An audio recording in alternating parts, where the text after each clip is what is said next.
Irmãos, abram sua Bíblia em Lucas capítulo 18. Lucas capítulo 18. Hoje eu quero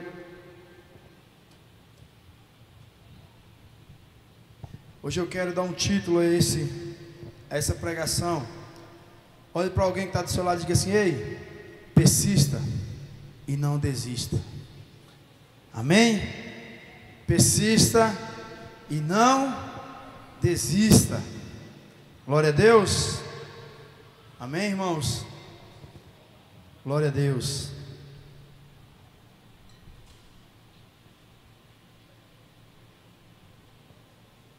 Aleluia. Lucas capítulo 18, todos acharam? Glória a Deus. Quem está cansado aí, dá um glória a Deus. É isso aí, não pode mentir não, irmão. Eu também estou muito cansado, mas Deus é fiel. O cansaço por fora, mas por dentro nós estamos pegando fogo em nome de Jesus. Lucas capítulo 18 diz assim: a parábola da viúva persistente. Então Jesus propôs uma parábola aos seus discípulos, com a intenção de adverti-los quanto ao dever de orar continuamente e jamais desanimar. E lhes contou: em certa cidade havia um juiz que não temia a Deus, tampouco era sensível às necessidades das pessoas. E havia naquela mesma cidade uma viúva que frequentemente se dirigia a ele, rogando-lhes: fazendo-me justiça na causa que pleiteio contra meu adversário. Ele por algum tempo não a quis atender.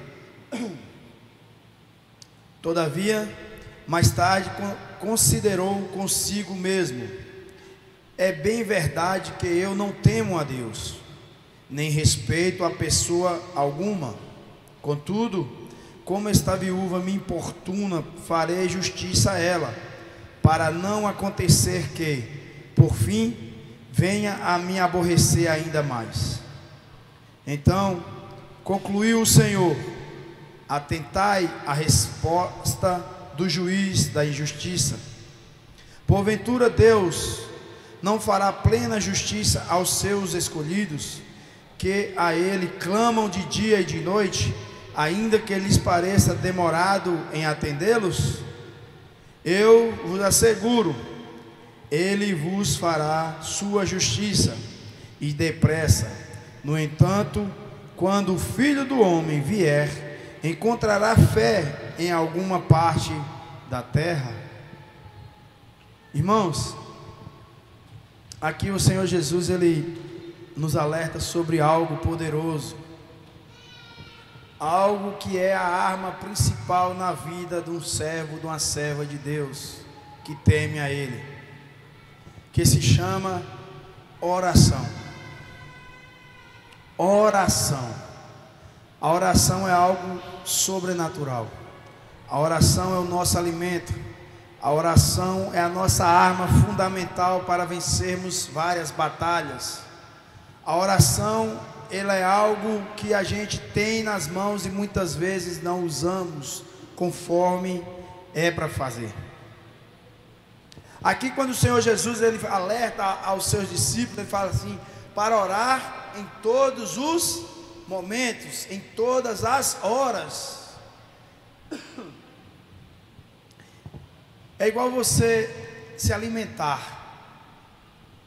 Tem dia que você está com a fome, que misericórdia. Se botar um elefante, você come. Mas tem dia que você está daquele jeito: não, eu só vou comer porque eu estou sem fome. Só vou me alimentar por alimentar, para não ficar de estômago vazio. E bem assim, irmãos, a gente temos que ser sinceros em termos de nos achegarmos a Deus. Tem dia que você está naquele fervor, que você dobra seu joelho e você fala assim: Deus, eu estou aqui, Pai, eu quero orar, eu estou buscando a Tua face, Senhor, me ajuda, me socorre, me responde. E tem dias que você chega na presença de Deus e você não tem nem o que falar. Mas isso que eu quero que você entenda: a gente tem que persistir e não desistir. Mesmo que você não tenha nada a dizer, mesmo que você não tenha força nenhuma de se achegar a Ele, Ele quer que você tenha o compromisso com Ele. Porque a palavra de Deus diz que mesmo antes da gente falar, o Senhor já sabe o que vai sair na nossa boca. Mesmo antes de você pensar em falar a palavra, Deus já conhece o seu coração, o seu pensamento. Deus já conhece tudo, mas Ele quer ver a intenção do nosso coração. Ele não quer que você seja mais um fariseu, que queria se aparecer não para Deus, mas para os outros, de chegar e dizer: eu oro 3 vezes ao dia, eu jejuo, eu dizimo, eu oferto, eu sou o cara, eu sou o santarrão, eu sou o cara a qual ninguém pode falar nada de mim. Mas chega um publicano,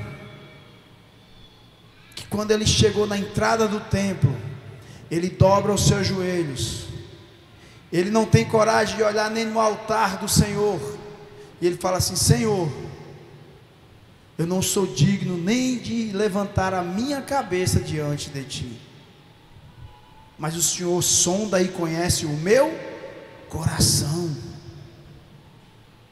Irmãos, nós estamos vivendo num tempo a qual a correria, as coisas do dia a dia, cada dia mais estão nos consumindo de uma forma tão grande que a gente aprendeu a desculpa de tudo estou aí na correria, não tenho que resolver isso, não, que se um dia tivesse 48 horas não dá para me resolver as minhas coisas, e a gente começa a acelerar a nossa mente, a nossa forma de viver, nossa forma de agir, e vai passando por cima do principal, que é buscar a Deus em todo o tempo, que é orar, é dobrar o seu joelho, é você clamar a Deus em todas em seus momentos, as suas idas e vindas, para onde você for, você está ali colocando o Senhor à frente. E quando o Senhor fala aqui sobre isso, sobre orar, que Ele estava ali, para vocês verem, irmão, os discípulos com Jesus há mais de 3 anos com Ele, e ali Ele falava assim, eu estava ensinando eles, através de uma parábola, para que aprendam a orar em todo o tempo. O Senhor Jesus, mesmo sendo Deus, Ele foi um exemplo de homem de oração, que buscava orar, que buscava ir para o monte, que buscava se santificar cada dia mais, um homem que veio à terra, um Deus que veio à terra como um homem, que passou por tudo aquilo, irmãos, todo tipo de tentações, todo tipo de afrontas, de humilhação, mas Ele persistia em orar, Ele persistia em buscar a face do Senhor. Então, como a gente quer vencer uma guerra?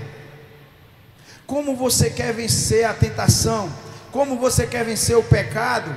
Como você quer vencer as bandejas a qual o mundo oferece todo dia, se você não se encher do alimento do Espírito Santo? E aqui no verso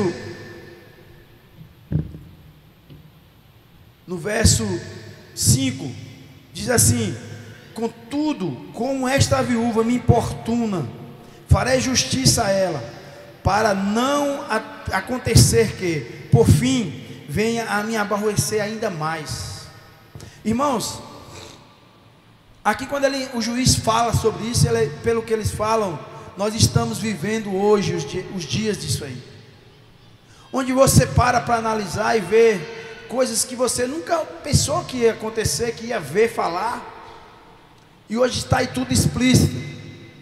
Aí você vê muita impunidade sendo causada pelas próprias pessoas que eram para tratar, nos assegurando a justiça, e a gente para analisar, meu Deus, como pode isso?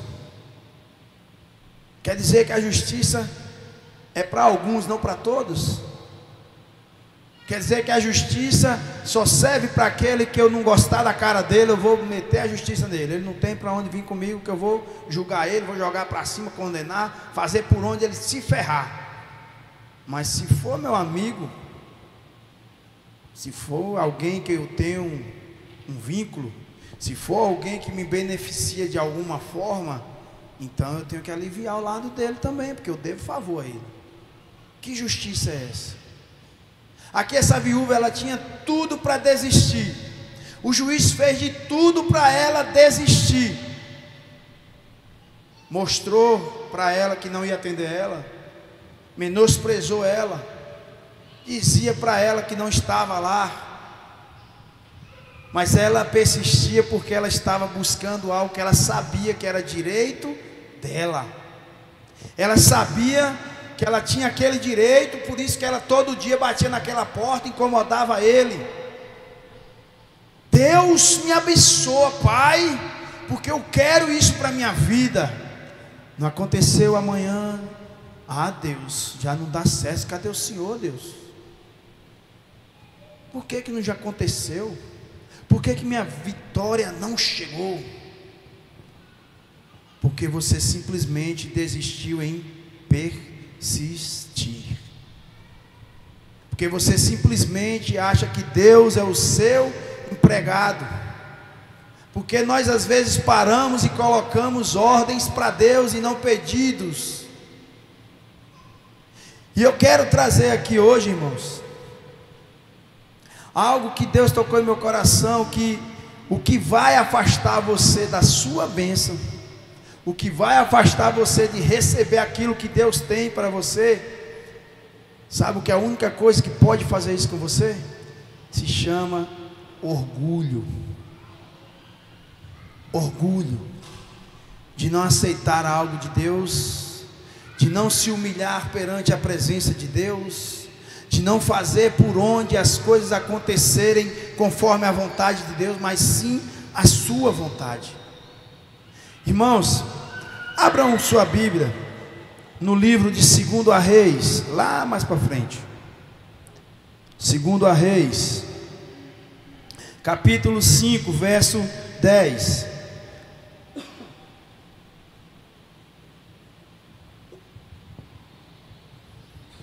Confesso que hoje eu estou aqui, mas meu irmão, pense numa noite abençoada que eu passei essa noite. Mas Deus é fiel, foi Deus incomodando para mim orar. Não dormi quase não, mas também orei um bocado. Então a gente não entende às vezes, né? Há uma tosse que não cessava, e Deus falava, vai orar. Mas amém. Aqui nós vamos falar a respeito de Naamã. Quem não já escutou essa história de Naamã, o leproso, né? Que era comandante da guarda do rei. No verso 10 diz assim: então este mandou um mensageiro dizer-lhe: vai, lava-te 7 vezes no Jordão, e a tua carne te será restituída e ficará limpa. No entanto, Naamã sentiu-se insultado, retirou-se reclamando: eu imaginava que este homem viria receber-me pessoalmente, invocaria em pé o nome do Senhor, o seu Deus, moveria a mão sobre as feridas e me curaria desta enfermidade horrível na minha pele. Ora, porventura os rios de Abana e Farfar de Damasco não são melhores do que todas as águas de Israel? Não poderia eu lavar-me nelas para ficar curado? E voltando as costas, retirou-se indignado. 13. Contudo, seus servos, aproximando-se dele, aconselharam: Aba, meu pai e mestre, mesmo que o profeta te houvesse ordenado algo difícil, não o terias realizado? Quanto mais agora que ele simplesmente te orienta: lava-te e ficará purificado. Irmãos, o que muitas vezes nós colocamos na nossa cabeça quando pedimos algo a Deus Muitas vezes a gente planeja tudo daquela forma que quer que aconteça assim. E bem assim Naamã fez. Eu vou lá, eu sou o comandante do rei. Ele tem que dar maior atenção para mim. Ele tem que chegar e fazer assim, fazer assado. E eu imagino dessa forma, que ele ia descer, me chamar para entrar lá dentro, orar por mim, levantar a mão, passar a mão em mim, e eu estou curado. Mas quando Eliseu nem encontrar ele foi, mandou um mensageiro, vai lá, encontra aquele arrogante lá. Se ele quiser, ele vai lá no rio, mergulha 7 vezes que ele está curado. O orgulho bateu em Naamã. O orgulho bateu na pessoa dele como comandante da guarda. E ele jamais entenderia o que estava acontecendo.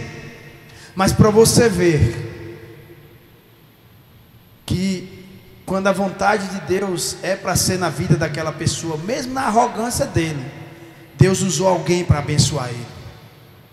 Deus usou um servo dele que estava do lado dele.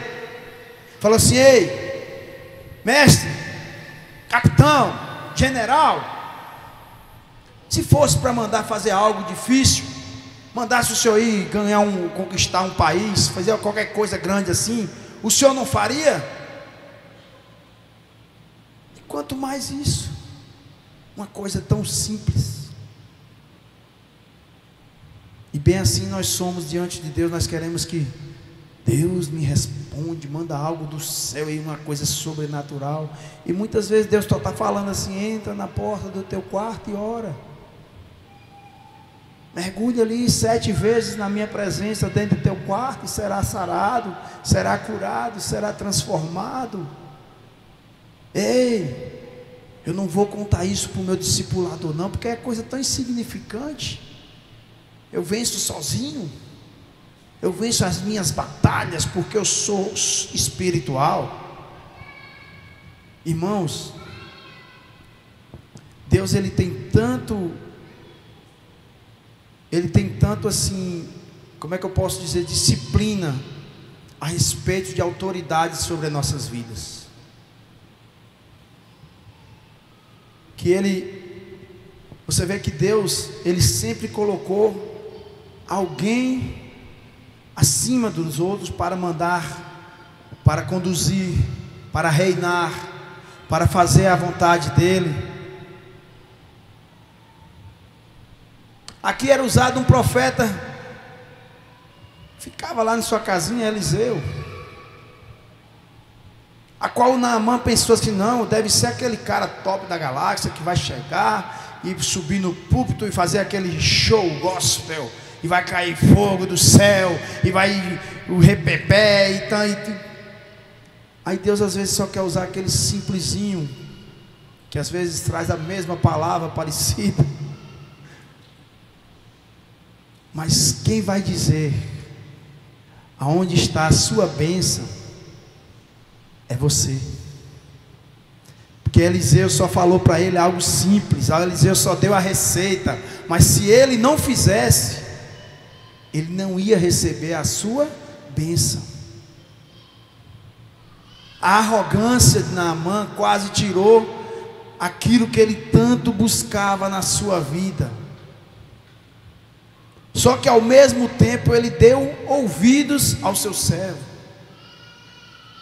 e ele foi curado, irmãos.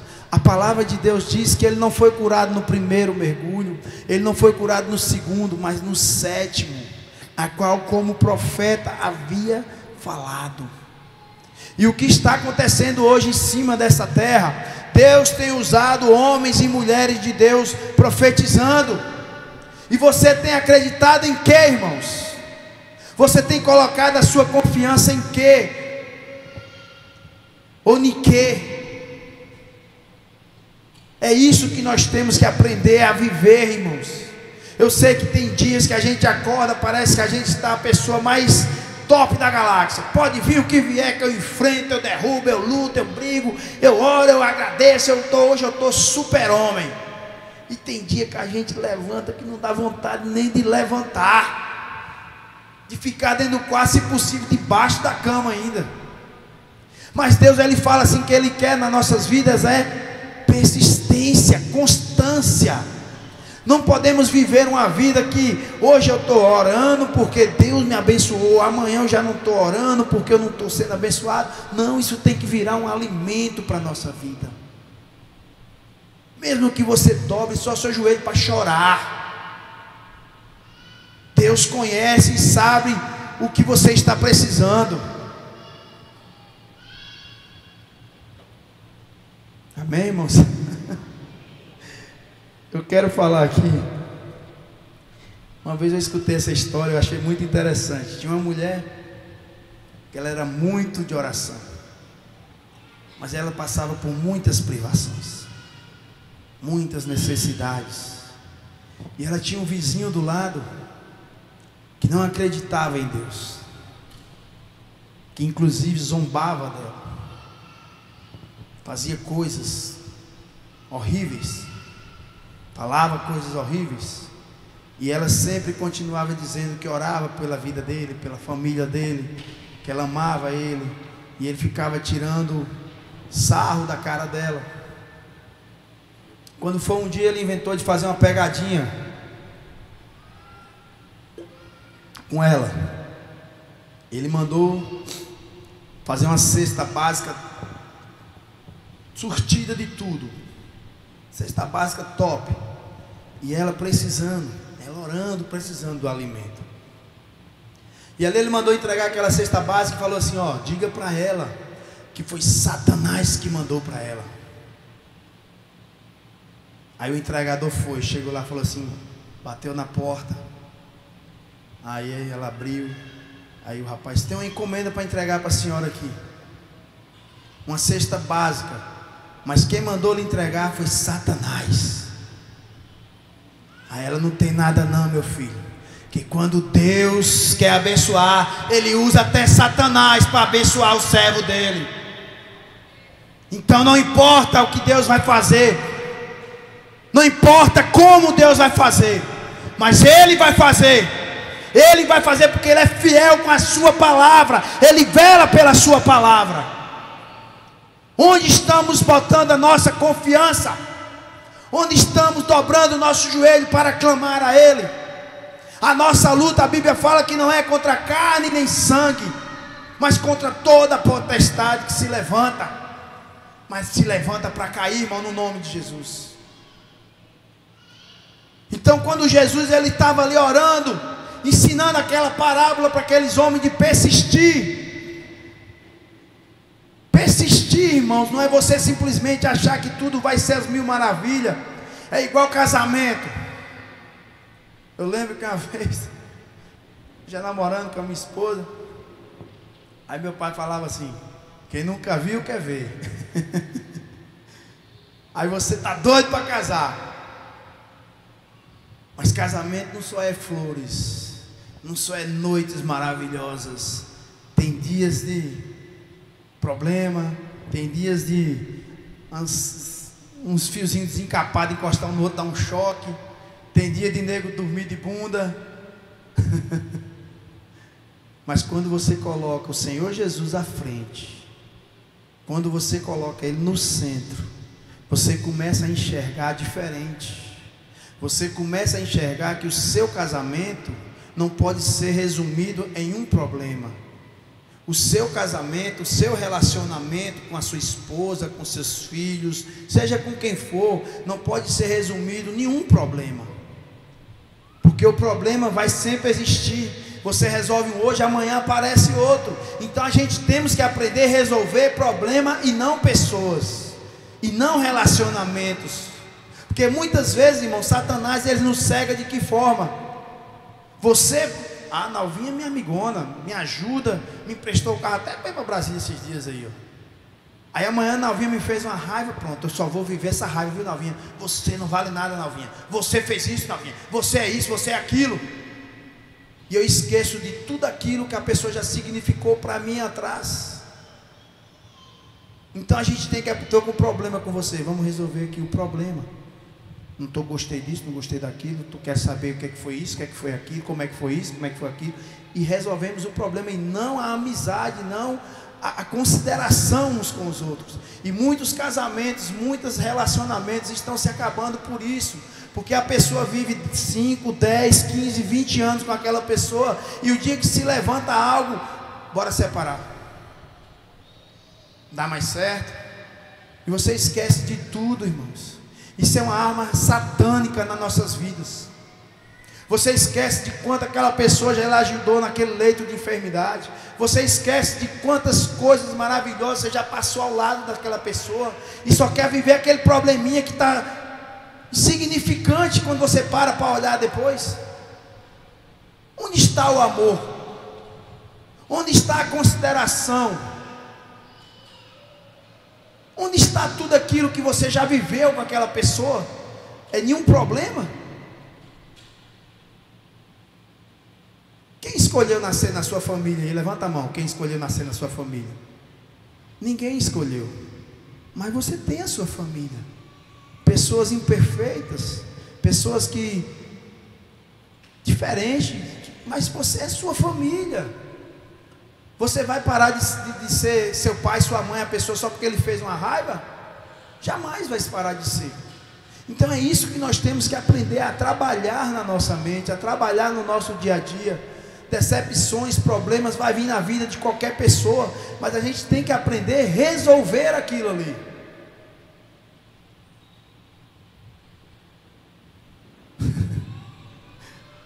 Eu trabalho, né? E eu tenho hierarquias no meu trabalho. Aí tem hora que você recebe umas ordens que você fala, rapaz, como é que o cara inventa um negócio desse? Mas você tem que cumprir aquela ordem, tem que fazer aquela ordem, tem que fazer aquilo que foi determinado para você fazer. Então, bem assim, irmãos, o que é que eu quero trazer para nós aqui essa noite?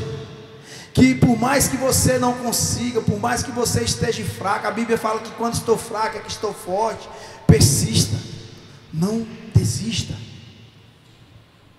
É tão bom, né, quando você pega assim, ó, aí você começa a trabalhar na vida de uma pessoa e fala de Jesus, aquela pessoa parece que é automático, ela entende tudo. Aí ela de uma hora para outra se transforma e muda a forma de pensar, de agir, busca a Deus de todas as formas e fica cheia do Espírito Santo.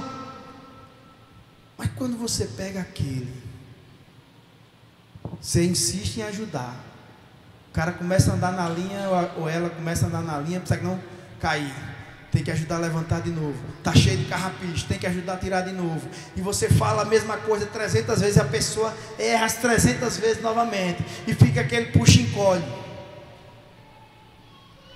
Aí eu lhe pergunto, qual a mãe desiste do seu filho?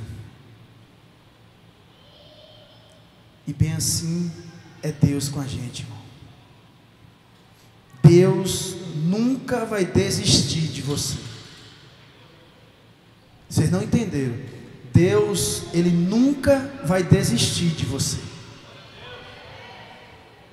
Só que aí vem um porém. As suas atitudes é que vai dizer se você está próximo ou afastado dele. A sua forma de agir, de viver, de buscar, é que vai dizer quem é você perante Ele.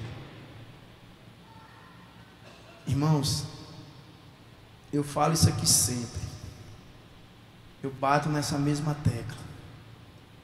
Aceite o não de qualquer pessoa em cima dessa terra. Pode doer o não daquela, meu Deus, quando a gente está na adolescência mesmo, na idade desses jovens, aí você recebe o primeiro não da sua vida, parece que o mundo acabou para você. Não, meu mundo acabou. Dói, né? Aquele emprego às vezes que você tanto ama, apesar que não, você é demitido. Aí você fica, oh, mas doeu esse não na minha vida. Ou então aquilo que você tanto esperava, um sim de um gerente de banco, chega lá, o gerente não deu certo. Queira receber o não de tudo isso.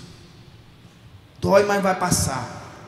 Mas nunca queira receber o não de Deus no dia que Ele falar assim: afastai-vos de mim, que eu não vos conheço.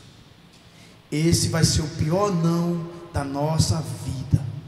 Então não queira, irmão, receber o não de Deus, porque assim como Deus não desiste de você, Ele será justo com cada um de nós. Ele é justo, Ele é amor, mas é justiça.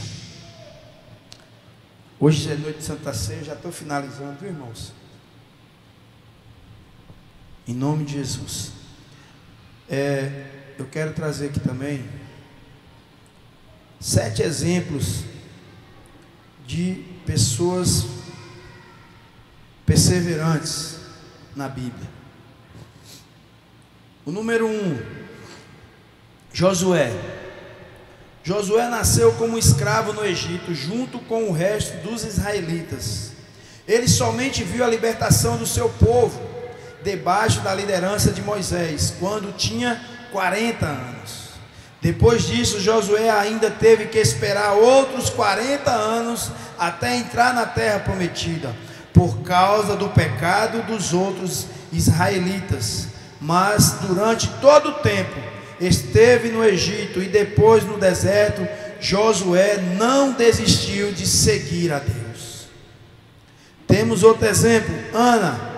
Ana era estéril, mas queria muito ter um filho. Ano após ano ela orava por um filho, com grande tristeza, mas sem nenhuma resposta. Mesmo assim, Ana não abandonou sua fé, nem rejeitou a Deus. Ela continuou pedindo, pondo toda a sua confiança em Deus. Temos o terceiro, Jó. O próprio Deus chamou Jó de irrepreensível. Ele servia a Deus de coração, nos bons e nos maus momentos.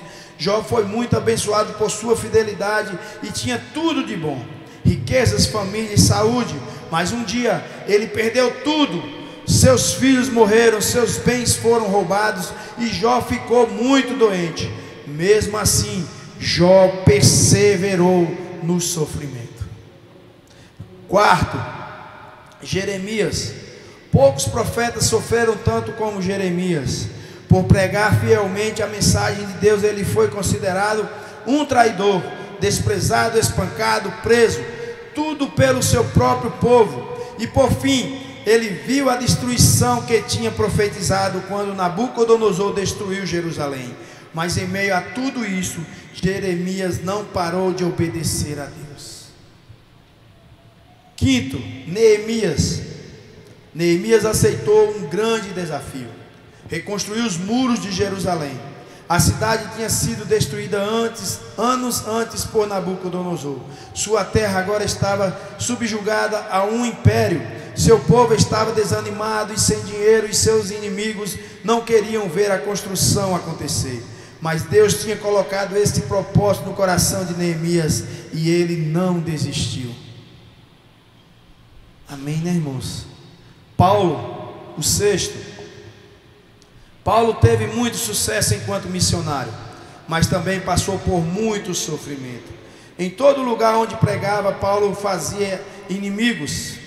Ele foi corrido para fora de muitas cidades, atacado, preso, acusado de ser falso e até sofreu tentativas de assassinato. Além disso, suas viagens eram perigosas e ele naufragou 3 vezes. Muitas pessoas acham que a pregação do Evangelho não vale tanto sofrimento, mas Paulo amava Jesus e amava seu próximo tanto que desanimava diante dos problemas. Que não desanimava diante dos problemas. Seu amor o ajudava a perseverar e os resultados foram incríveis. Paulo fundou muitas igrejas entre vários povos e escreveu metade dos livros do Novo Testamento. Ainda hoje, a perseverança de Paulo abençoa muitas pessoas. E o último, que eu sei que é o maior de todos, se chama Jesus Cristo. Jesus é o nosso maior exemplo de perseverança. A Bíblia diz que ele foi tentado de todas as maneiras e passou por muitos sofrimentos enquanto esteve aqui na terra. Ele foi rejeitado por aqueles a quem veio salvar e enfrentou muitas oposições. Apesar de ser o Filho de Deus, mas Jesus não desistiu de nós. Por amor ao Pai e a nós, Jesus perseverou até o fim. Ele passou pela pior humilhação e tortura, a morte na cruz, sem pecar. Por causa de sua perseverança, todos nós podemos ter acesso a Deus e à salvação. E Deus Pai exaltou Jesus sobre todas as coisas. Quando você está desanimado e parece que a bênção está demorando muito, não desista. Persevere ao fim e você terá a vitória em Jesus Cristo. Amém, irmãos? Perseverança. Não desista. Persevere, não desista. Dias melhores Deus vai prover nas nossas vidas, porque Ele é fiel. Ele fala em 2 Crônicas 7,14, Ele diz que se meu povo, que se chama pelo meu nome, se humilhar, se converter dos seus maus caminhos, Ele ouvirá do céu.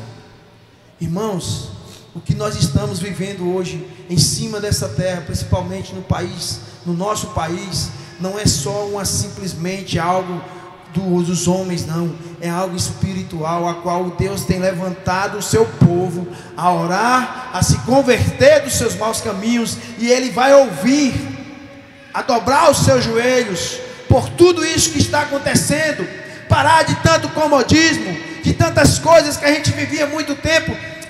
Não estou nem aí para isso não. Se você não decide aquilo que você quer para o seu futuro, outra pessoa vai decidir no seu lugar. Foi a falta de interesse de muitos de nós que fez a gente chegar a este ponto. E hoje nós estamos, graças a Deus, tendo a oportunidade de mudar isso. Então, irmãos, tudo isso que nós estamos vivendo é o que o Senhor Jesus aqui, Ele fala para o seu povo. Toda a vida Ele falou para os seus profetas, para os seus discípulos, para todo mundo que estava ao seu redor. Ele dizia: orai sem cessar, buscai a minha face enquanto se pode achar. Deus não desiste de mim, nem de você, nem de ninguém, mas enquanto houver fôlego de vida. É a palavra dele que fala isso, não sou eu. Você tem a oportunidade todo dia. Você pode não querer aceitar Jesus, é seu direito também. Você pode não querer servir a Ele, é seu direito, é sua opção de vida. Você pode fazer o que você quiser da sua vida, mas enquanto houver fôlego de vida, há esperança. Porque é o dia que o Senhor tirar esse fôlego de vida seu, não tem mais como falar: eu queria fazer isso, eu queria fazer aquilo, mas não vai adiantar mais nada. É a mesma coisa de jogar pérola aos porcos. Você pode chegar à pérola mais cara do mundo, a mais linda, joga lá para o porco e joga um balde de lavagem para você ver a qual que ele vai escolher. Enquanto você não colocar o Senhor Jesus como a pérola mais preciosa na sua vida, a gente vai viver como porcos, querendo sempre a lavagem em vez da joia preciosa que é Jesus.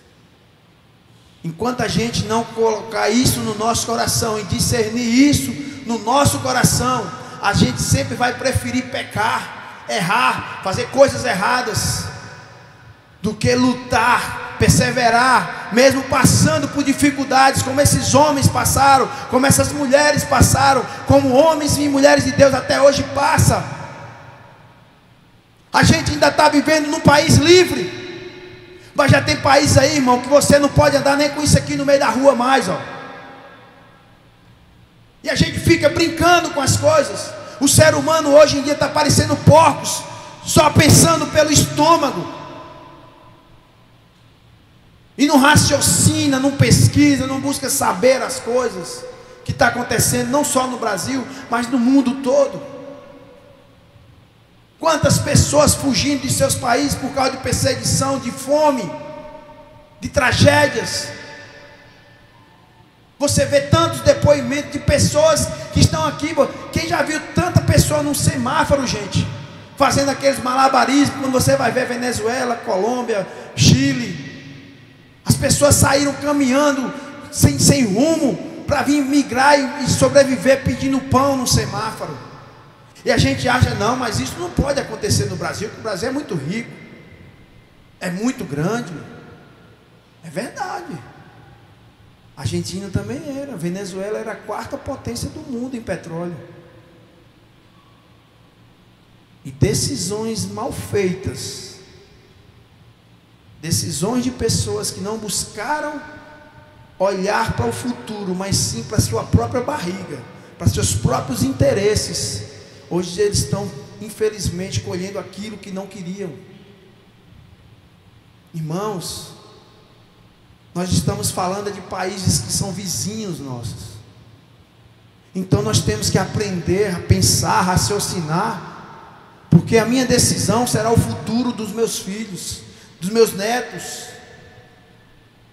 Viver de passado, é igual falam, viver de passado, quem vive é museu. Nós temos que andar daqui para frente, e bem assim somos com Jesus. Se nós ficarmos agarrados no passado, a gente não vive o presente e fica vivendo só o futuro, pensando em coisas que nem aconteceram, mas você já está lá na frente, e não vive nem o agora. Tudo passará, mas o Senhor permanece para sempre. Esses 7 exemplos que eu citei aqui, o único que permanece para sempre chama-se Jesus Cristo. Jó passou, Paulo passou, Ana passou, Neemias passou, Josué passou, ficaram como homens e mulheres, como exemplo para nós de homens e mulheres de Deus, mas passaram. Eles estão lá, no túmulo deles existe um resto mortal. O único que foi e sobreviveu, que ressuscitou ao terceiro dia, e a qual o túmulo está vazio, se chama Jesus Cristo, que é o único caminho, a verdade e a vida. Não há outro além dele para a gente se achegar ao Pai. Então, irmãos, se levante como canal de Deus para outras vidas. Se levante como boca de Deus para outras vidas, porque tudo passará, mas o Senhor permanece para sempre. Amém? Vamos ficar de pé, eu quero orar por você, para a gente estarmos iniciando a Santa Ceia no nome de Jesus. Amém? Glória a Deus. Pai, nesse momento, Senhor, eu apresento aqui a vida de cada um, Senhor, que está nos assistindo, a vida de cada irmão que está aqui hoje, Pai. Eu agradeço ao Senhor por cada um que teve forças, Pai. O Senhor deu forças de chegar aqui. Eu sei que tem muitos também viajando por causa da eleição, da política, mas o Senhor sabe de todas as coisas. Nós apresentamos, Pai amado, tudo isso que foi falado aqui diante da Tua presença, Pai, porque tudo aqui é para o Senhor, Pai. Toda honra, toda glória, tudo que é falado aqui é para a honra e glória do Senhor, não é minha nem de ninguém, Senhor, porque nós estamos aqui é para Ti, é pelo Senhor, é para Te servir, é para Te buscar, Pai, de todas as nossas forças, de todo o nosso entendimento. Então, nesse momento, Deus já apresenta a vida de cada pessoa que esteja assistindo, que possa assistir daqui um dia, 2 dias, 1 ano, seja como for, mas que o Senhor fale ao coração de cada um, Pai. Pai, e nós Te pedimos e já Te agradecemos, Pai, que o Senhor esteja à frente de tudo isso que está acontecendo nesse momento, nesse país, Pai. Nós Te pedimos e Te agradecemos no nome de Jesus. Guarda nosso coração, Pai, cativos a Ti, em nome de Jesus. Amém, irmãos? Glória a Deus. Exalte o Senhor com suas palmas.